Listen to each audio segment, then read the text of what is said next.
आइए दोस्तों, इस वीडियो में हम 2026 का सेकेंड सीजन का क्वेश्चन नंबर 3 सॉल्व करने जा रहे हैं। तो यहाँ पर क्वेश्चन कहता है कि एक्स अक्ष पर एक ऐसा बिंदु ज्ञात करें जो बिंदु इतना और इतना से क्या हो, समदूरस्थ हो।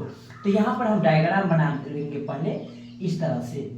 मान लेते हैं यहाँ पर एक्स अक्ष का कोई बिंदु है, एक्स अक्ष पर बिंदु। अब आपको पता होगा कि कोई भी अगर एक्स अक्ष पर है तो इसका y कोऑर्डिनेट जो होता है 0 होता है। तो यहाँ पर हम p x, 0 लिख लेते हैं, q यहाँ से लिख लेते हैं -2,5 और यहाँ से r लिख लेते हैं 2,-3।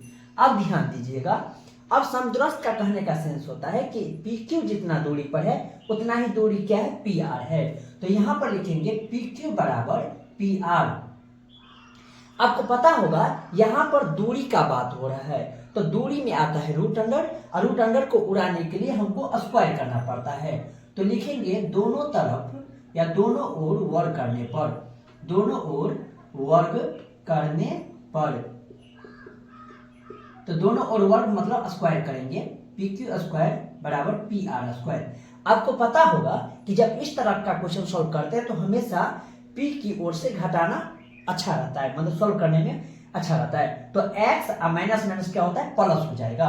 तो यहाँ से x + 2 का होल स्क्वायर हो जाएगा, और इसी प्रकार से 0 - 5 का होल स्क्वायर हो जाएगा। ये वाला कंप्लीट हो गया आपका।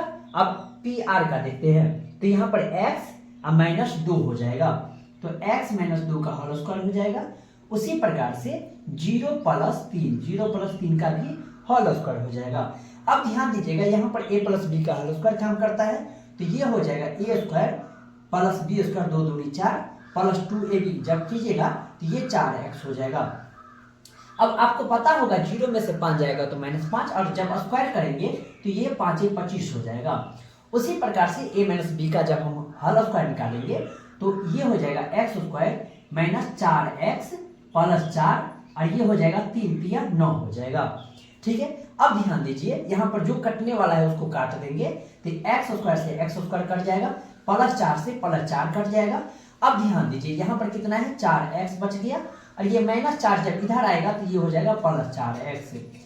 अब ध्यान दीजिए, यहाँ पर पहले से क्या है, 9 है, और जब ये 25 इधर जाएगा तो माइनस में हो जाएगा 25।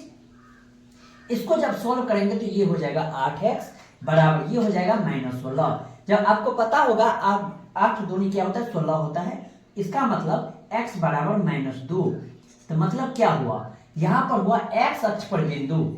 अब यहाँ पर लिखेंगे इसीलिए x अक्ष पर बिंदु। अब बताइए, आप ही बताइए कि x अक्ष पर बिंदु हम माने हैं x, 0, और यहाँ पर x का मान हमको मिल गया -2। तो यहाँ से लिखेंगे -2, 0। इस तरह से ये क्वेश्चन बनकर तैयार हो गया। तो चलिए नेक्स्ट क्वेश्चन पर।